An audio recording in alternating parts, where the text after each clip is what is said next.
Hello everyone. Thales प्रमेय क्या होता है, इस पर हम बात करने वाले हैं आज।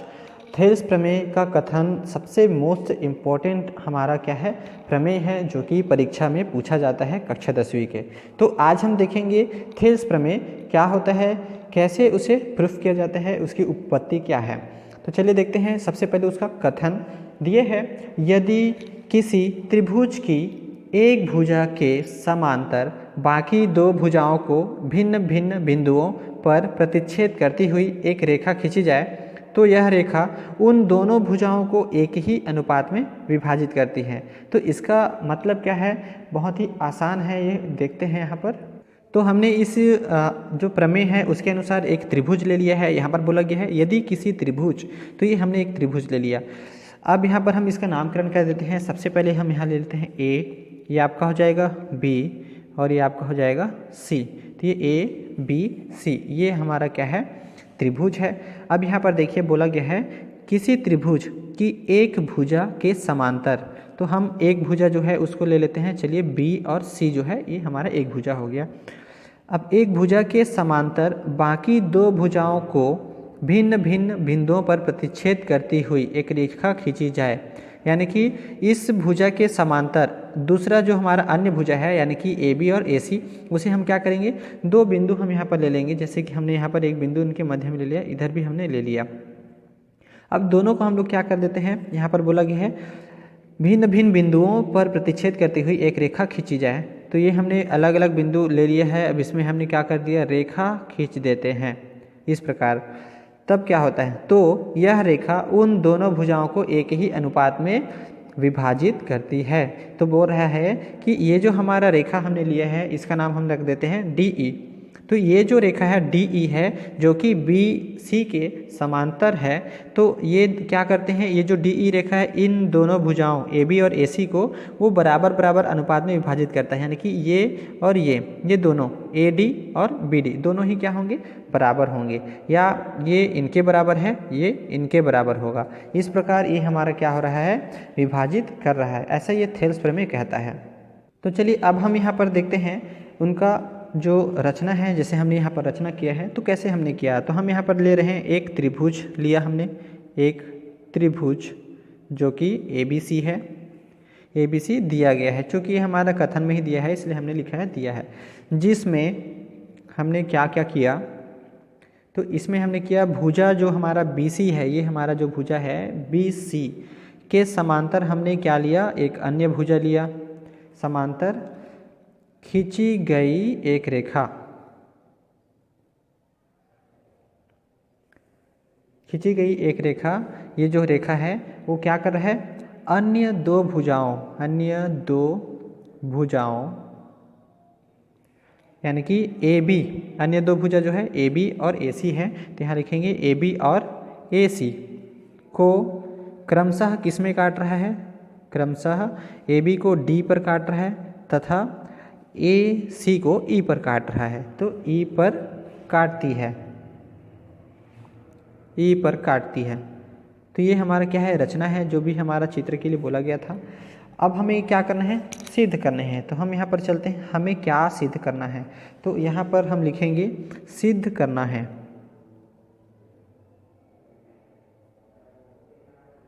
ये हमारा पॉइंट है। तो क्या सिद्ध करना है, तो हमें सिद्ध करना है, चूँकि बोला गया है कि दोनों भुजाओं को एक ही अनुपात में विभाजित करती हैं। तो ए डी बटा डी बी, तो ये ए डी बटा डी बी ये दोनों बराबर भाग में विभाजित कर रहे हैं, बराबर ए ई बटा ई सी, यानी कि ए डी बटा डी बी और ए ई बटा ई सी, ये दोनों ही आपस में क्या है, बराबर होगा, क्योंकि उसका अनुपात क्या हो रहा है, बराबर हो रहा है। यानी कि ए डी ए ई के बराबर होना चाहिए और डी बी जो है ई सी के बराबर होना चाहिए। तो ये कंडीशन आपका यहाँ पर है, इसी को हमें सिद्ध करना है। तो चलिए हम यहाँ से अब आगे करते हैं, क्या करना पड़ेगा। अब हम इस जो चित्र है उसमें हम रचना करेंगे, कुछ रचना करेंगे, तभी हमारा क्या होगा, यहाँ पर हम उत्पत्ति कर पाएंगे। तो चलिए सबसे पहले हम यहाँ पर क्या कर लेते हैं, इसमें इसी चित्र में हम बना सकते हैं, लेकिन हम एक और चित्र यहाँ पर ले लेते हैं। तो हमने आपका एक बड़ा चित्र ले लिया है थोड़ा सा।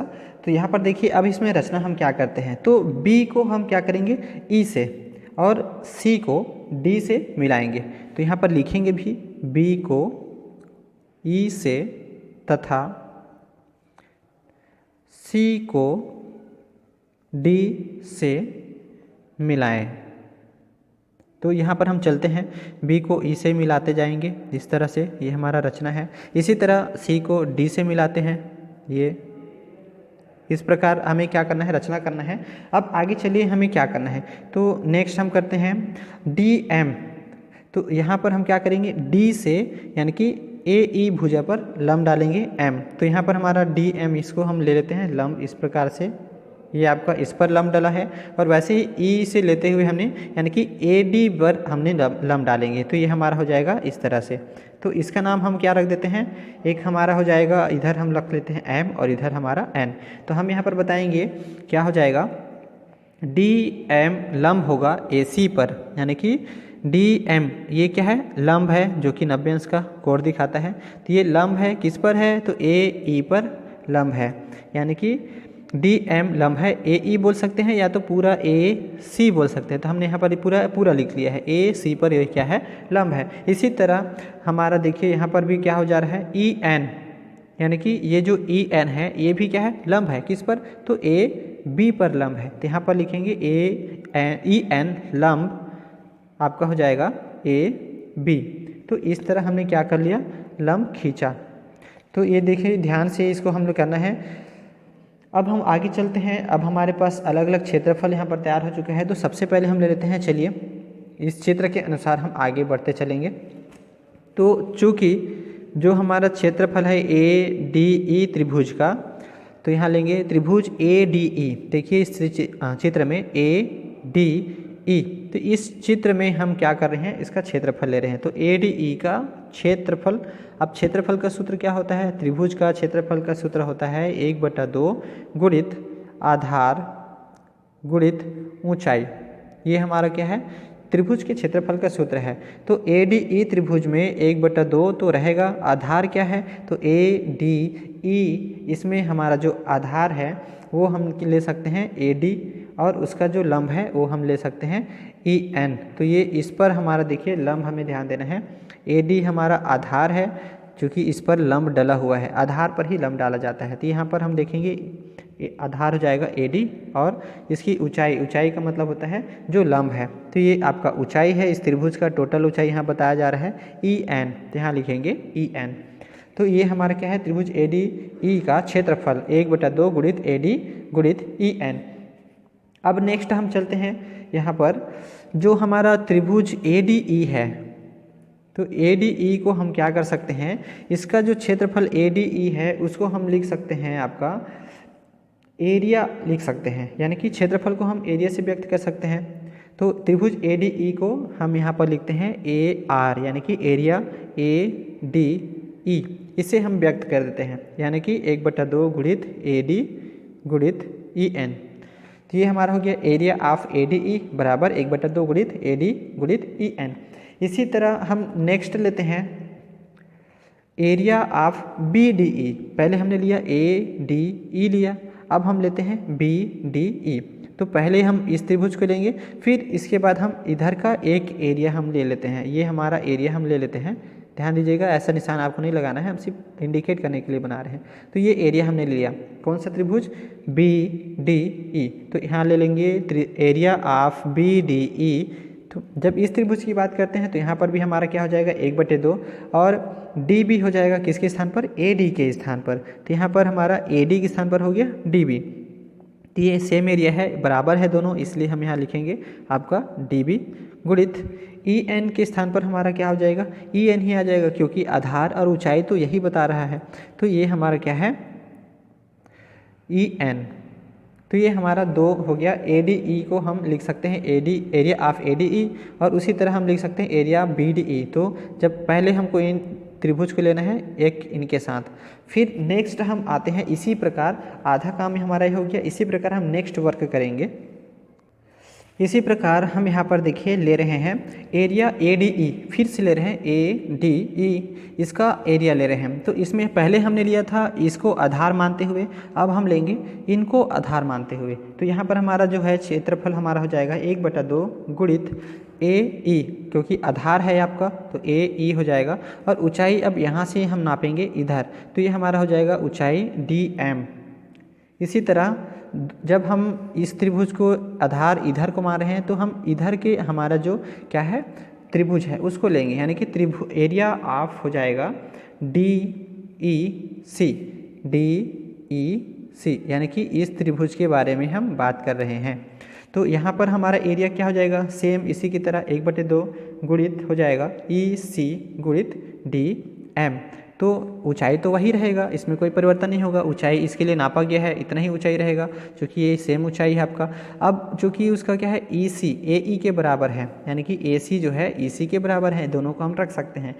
तो अब आगे चलते हैं, ये हमारा दो प्रकार का हम एरिया ले लिए, एक एरिया ADE जब हम N यानी कि इसको आधार माने, दूसरा हमने लिया जब हम इसको आधार माने। तो जब हम N वाले को आधार मानेंगे तो इधर का त्रिभुज लेंगे, और जब हम M वाले को आधार मानेंगे तो इधर का त्रिभुज लेंगे। तो ये हमारा दो कंडीशन। अब हम देखते हैं इन्हीं को लेकर इनको कैसे मैनेज करते हैं।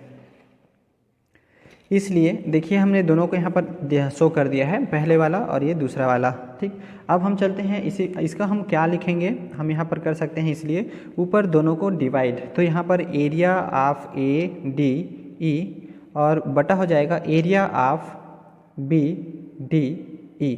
और दोनों को चूँकि हम इन दोनों को डिवाइड कर रहे हैं इसलिए हम यहाँ पर दोनों को इधर भी डिवाइड कर देंगे, तो यहाँ हो जाएगा 1/2 गुणित AD गुणित EN और नीचे हो जाएगा 1/2 DB गुणित EN, यानी कि हम इन दोनों को क्या कर दिए डिवाइड। तो यहाँ पर आपका इसको हम रख लेते हैं, टोटल हमारा मान आता है, देखिए यहाँ लिख लेते हैं 1/2 कटेगा 1/2 से, EN कटेगा EN से, बचा AD और बटा DB। तो ये हमारा हो जाता है पहला समीकरण, इसको हम नाम देते हैं पहला समीकरण। इसी प्रकार हम दूसरे के लिए भी करेंगे, दूसरा हमारा क्या है, इसी प्रकार देखिए इनको भी हम डिवाइड कर देंगे, तो यहाँ पर भी हमारा हो जाएगा पुनः एरिया ऑफ ADE और बटा हो जाएगा एरिया ऑफ DEC बराबर, इनको भी वैसे ही 1/2 गुणित AE गुणित DM और नीचे हो जाएगा 1/2 गुणित EC गुणित DM। इनको भी जब हम क्या करेंगे कटेगा 1/2 से, DM से बचा क्या, तो AE बटा EC, ये समीकरण नाम दे देते हैं 2। तो ये हमारा क्या निकल गया, पहला समीकरण और दूसरा समीकरण। फिर इन दोनों समीकरण के अनुसार हम यहाँ आगे वर्क करते हैं। अब चूँकि यहाँ पर देखिए दोनों त्रिभुज आपका समीकरण है उसमर, हम चित्र के माध्यम से समझते हैं। तो यहाँ पर हमारा क्या हो रहा है, जो आपका त्रिभुज BDE है, यानी कि ये वाला जो त्रिभुज है इसमें और DEC यानी कि ये वाला त्रिभुज, दोनों का जो आधार है वो एक ही है, यानी कि कौन सा DE, एक ही आधार पर स्थित है। तो हम यहाँ पर देख लेते हैं कि इसका जो समांतर रेखा BC, ये आपका जो BC है आपके DE के क्या है समांतर है, यानी कि दोनों के बीच बने दो त्रिभुज हैं, यानी कि इसी रेखा पर बने ये दोनों त्रिभुज है। इसलिए हम क्या कर सकते हैं, जो हमारा BDE है, यानी कि ये देखिए जो हमारा BDE है उसे हम किस रूप में लिख सकते हैं, तो उसे हम लिख सकते हैं DEC के रूप में लिख सकते हैं। तो यहाँ पर हम यहाँ पर दर्शाएंगे, चूँकि त्रिभुज BDE और त्रिभुज DEC एक ही आधार DE तथा समांतर रेखा BC और DE के बीच बने दो त्रिभुज हैं, इसलिए हम यहाँ पर क्या बता सकते हैं, एरिया ऑफ BDE बराबर क्या होगा, एरिया ऑफ DEC होगा। तो ये हमारा क्या होगा, तीसरा समीकरण। अब एक पहला, दूसरा और तीसरे समीकरण को लेते हुए हम क्या करेंगे, उनको यहाँ पर प्रमोट करते हैं। यानी कि देखिए जब हम DEC को क्या मान लें, BDE मान लें, यानी कि हम लिख सकते हैं यहाँ पर जनरली एरिया ऑफ BDE इनके स्थान पर। तो देखिए दोनों सेम हो गया, तो इस कंडीशन में समीकरण 1 और 2 दोनों क्या है, समान है। तो हम यहाँ से हम क्या लिख सकते हैं, जब दोनों ही इक्वल है तो इसके मान भी क्या होंगे, इक्वल होंगे। तो हम यहाँ पर बताएंगे कि समीकरण 1 व 2 व 3 से क्या होगा, AD बटा DB, AD बटा DB बराबर क्या होगा, AE बटा ई सी, तो ये क्या होंगे, दोनों ही बराबर होंगे। तो ये हमारा क्या है, यही हमारा थेल्स प्रमेय है। और इस प्रमेय को हम लोग और भी क्या कह सकते हैं, यह आधारभूत समानुपातिक प्रमेय है, आधारभूत समानुपातिक प्रमेय है। तो इस तरह हम इसको क्या कर सकते हैं, प्रूफ कर सकते हैं। बहुत ही इंपॉर्टेंट प्रश्न है, आप इसे बनाइए, वीडियो को लाइक करिए, शेयर करिए और कमेंट करना ना भूलें। धन्यवाद।